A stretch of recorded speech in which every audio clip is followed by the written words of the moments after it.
ہٹ جائے. مطلب ابھی تھوڑی دیر پہلے مجھے ایک SMS آیا کہ ویر جی کوہلی جو ہمارے دوست ڈاکٹر فوزیہ سعید کے آفس میں حیدرآباد میں کام کرتے ہیں مہر گڑھ کے, وہ غائب ہو گئے ہیں پچھلے چند دنوں سے, اور وہاں کے لوکل جو سردار ہیں انہوں نے ان کو غائب کیا ہے چونکہ انہوں نے ایک ہندو لڑکی کو بچانے کی کوشش کی تھی. یہاں سے گلے شروع ہوتے ہیں کہ کمیونٹیز مائنورٹیز کے ساتھ جو اقلیت ہے اچھا سلوک نہیں ہوتا, وہ قائد اعظم نے جو برابری والا کہا تھا وہ سلوک نہیں ہوتا. اس طرح کے کوئی گلے ہیں, جب اس سے ہم ہٹ جاتے ہیں اس کی بات کی جائے. جہاں تک گلوں کی بات ہے, یہ گھڑی ایسی نہیں کہ ان گلوں کو زبان پہ لایا جائے, لیکن اگر آپ پوچھ رہے ہیں تو گلے بہت ہیں. گلے اس حد تک ہیں کہ چاہے ہم آگے بڑھ کے کتنی بھی سچائی کا ثبوت دیں, ہمیں یہ احساس ہوتا ہے کہ دشمن کا دوسرا نام ہندو رکھا ہوا ہے اس کلچر میں. آپ کسی بھی ہندو سے بات کر کے دیکھ لیں, پوچھیں راہ چلتے ہوئے آپ کون ہے, وہ کہے گا میں نان مسلم ہوں. آپ پوچھیں گے کیا مطلب نان مسلم کا, چپ رہے گا. آپ پوچھیں کیا مطلب, کیا تم ہندو ہو, وہ زبان سے نہیں کہے گا, گردن ہلائے گا. ڈر ہے کہ اگر میں نے ڈکلیئر کر دیا ہندو ہوں تو مجھے کوئی نہ کوئی آفت آئے گی. کوشچن یہ ہے ہمیں آفت آئے یا نہ آئے, ہمارے ذہنوں میں قائد اعظم کی 11 اگست کی تاریخ رقم ہے, اسی کے اوپر ہم عمل کرتے ہوئے آگے بڑھ رہے ہیں, اور پاکستان ہمارے لیے ماں کی گود ہے. اس گود میں ہم پلے ہیں, پسے ہیں, اس ملک نے آگے بڑھایا ہے, ہم اس کے ممنون ہیں. جہاں تک گلوں کی شکوہ ہے, وہ گھڑی جب آئے گی تو گلوے بھی کریں گے اور کچھ باتوں کو آگے بھی بڑھائیں گے. لیکن آپ نے ابھی کوشچن پوچھا تھا کہ گورنمنٹ کی طرف سے کوئی تفریق نہیں, کوئی تفریق نہیں. میں لاڑکانہ کی بات کرتا ہوں, ایاز سومو آیا تھا ہماری کیمپ میں, شوکت میمن آیا تھا ہماری کیمپ میں, فریال ٹالپور آئی تھی ہمارے میمن اس میں ادھر کیا کہتے ہیں دھرمشالہ میں. تو کوئی گورنمنٹ کی اس معاملے میں تفریق نہیں ہے. جہاں تک گورنمنٹ کا معاملہ ہے, گورنمنٹ نے ہمیں بہت کچھ دیا ہے. جوائنٹ الیکٹورل نہیں تھا, اب ملا ہے. یہاں آگے ہم اگر کچھ مانگتے تھے تو ہمیں پرویز مشرف تک یہ کہا جاتا تھا کہ آپ کو بہت کچھ ملا ہوا ہے, بات زیادہ مت کریں. کرنے کی باتیں ہمارے پاس بہت ہیں, ہٹ جائے. مطلب ابھی تھوڑی دیر. جی السلام علیکم نواز جی, بریک کے بعد. اچھا جناب امن ناز صاحب, مطلب بالکل ہم گلہ سننے کے لیے بیٹھے ہیں, آپ کا گلہ ہے اس کو کھل کے کیجئے.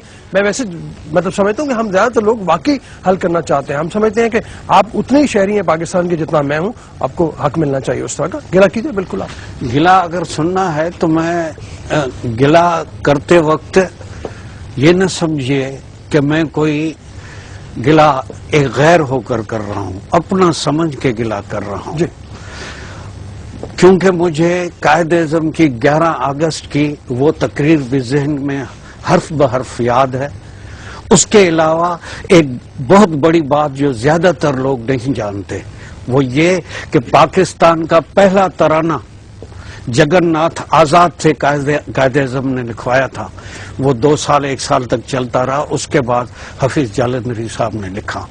تو ہم قائد اعظم کے اس رویے کو اور اس اعلان کو کہ مذہب اسٹیٹ کی دخلداری سے دور ہوگا, ہم اسی کو ایک تکیہ بنا کے آگے بڑھ رہے ہیں. جہاں تک شکایتوں کی بات ہے, ہمیں زیادہ تر گلہ اس چیز کا رہتا ہے کہ چھوٹی چھوٹی بچیاں کڈنیپ کی جاتی ہیں, اور جب اول تو پولیس ان کا کوئی FIR لاج نہیں کرتی.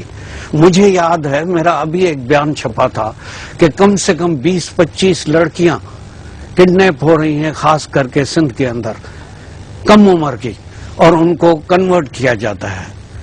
لیکن جب پولیس کے پاس جاتے ہیں تو نہ FIR کٹتی ہے.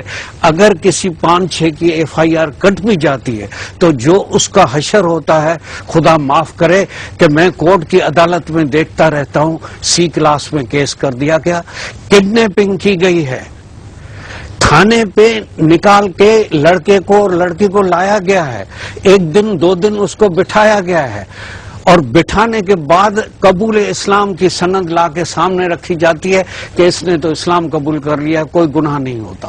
مجھے بتائیے کیا پاکستان کے قانون میں کڈنیپنگ کوئی گناہ نہیں؟ اسلام قبول کرنے سے ہر گناہ دھل جائے گا؟ ہمیں یہ بڑی تکلیف ہے. کم سے کم اس کڈنیپنگ کے کیس کو تو روانی رکھیے. ابھی موجودہ کیس موجود ہے ایک کورٹ میں، میرا خود کیس چل رہا ہے، میں وکیل ہوں، 40 سال کی اسٹینڈنگ ہے، ہیومن رائٹس کا کاؤنسلر ہوں. اس لحاظ سے میں ایسے غریب طبقوں کو آگے بڑھ کے مدد کرتا ہوں. میں نے ابھی ایک سیشن کورٹ میں کیس داخل کیا ہے. بخدا رؤوف صاحب یقین کیجئے گا، میں نے پہلے دن عدالت کو کہا تھا لڑکی کو لائیے، لڑکی کی عمر 21 سال ہے، اگر لڑکی کہہ دے گی میں مسلمان ہو گئی ہوں تو ہم کبھی بھی اس کو چھیڑیں گے نہیں، کوئی جھگڑا نہیں ہوگا. جج صاحب نے کہا بہت اچھی بات کر رہے ہو. آج 1.5 سال گزر چکا ہے، میں صرف اس بات کی ضمانت چاہتا ہوں کہ اس بچی کو نکاح تو کر لیا، قبول اسلام میں بھی لے کے آئے، کیا گارنٹی ہے ماں باپ کو کہ اس لڑکی کو روڈ پہ نہیں چھوڑا جائے گا؟ میں کہتا ہوں صرف کورٹ میں بلا کے اس سے ضمانت لی جائے 5 لاکھ کی، 10 لاکھ کی. کیا آپ اس کو کوئی دھوکہ نہیں دیں گے، گھر میں رکھیں گے؟ کیونکہ کاروبار ہو رہا ہے. اگر میں کھلے الفاظ میں کہوں تو میرا خیال ہے یہ عاقل نہیں ہے کہ میں کہوں کہ پٹھان لڑکی کتنے میں بکتی ہے، بنگالی لڑکی کتنے میں بکتی ہے، ہندو لڑکی مفت میں بکتی ہے. اس ڈاکیومنٹ کے اوپر جب جج صاحب نے مجھ سے پوچھا کہ امرناتھ حق مہر کتنا ہے تو میں نے بات کو اگلوانے کے لیے کہا صرف سر 5 روپے. تو کہا ہاں، میں نے کہا 50 روپے. تو دوسرا کھل کے بولتا ہے صاحب 500 روپے. اب مجھے بتائیے 500 روپے میں آپ لڑکی خرید رہے ہیں جبکہ کڈنیپنگ کا کیس داخل ہے، جبکہ ہم نے ایک آدمی کو گرفتار کرا لیا ہے. ہوتا کیا ہے جب گرفتار ہو جاتا ہے اس کا جرم گرفتار ہونے والا کا بھی C کلاس میں آ جاتا ہے. آج 2 سال ہو گئے ہیں رؤوف صاحب، کیا ہوگی ماں کی حالت، کیا ہوگی باپ کی حالت؟ ہمیں تو رونا آتا ہے کورٹ کے آگے کہ خدارا پاکستان ہمارے ماں کی گود ہے، ہمیں ادھر پلک نہیں دیجیے، ہمیں یہ دکھ دور کیجیے.